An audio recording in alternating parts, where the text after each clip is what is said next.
Aabot sa 346,000 na halaga na ipinagbabawal na gamot ang nasabat sa matagumpay na buy-bust operation ng Malolos City PNP.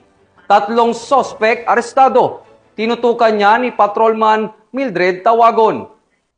Tao ang aresto ng mga operatiba ng Station Drug Enforcement Unit ng Malolos City Police Station sa sinagawang buy-bust operation sa Barangay Bangkal, lungsod ng Malolos, Bulacan.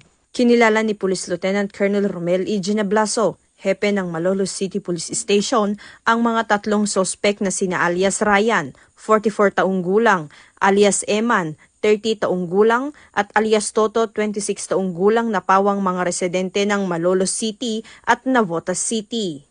Ayon sa ulat, nasamsam mula sa mga sospek ang 8 piraso ng heat-sealed transparent plastic sachet na naglalaman ng hinihinalang shabu na may tinatayang bigat na 50 gramo at may halagang 340,000 pesos base sa standard drug price, at na-recover din ang isang 500 peso bill na ginamit bilang buy-bust money. Matapos ang operasyon, dinala ang mga naarestong sospek at mga nakumpiskang ebidensya sa Malolos City Police Station para sa dokumentasyon at tamang disposisyon.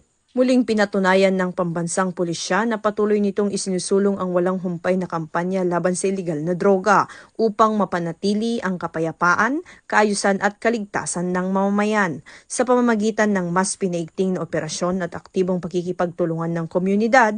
Nananatiling determinado ang PNP na tapusin ang kalakalan ng ipinagbabawal na gamot at mapangalagaan ang kinabukasan ng bawat Pilipino.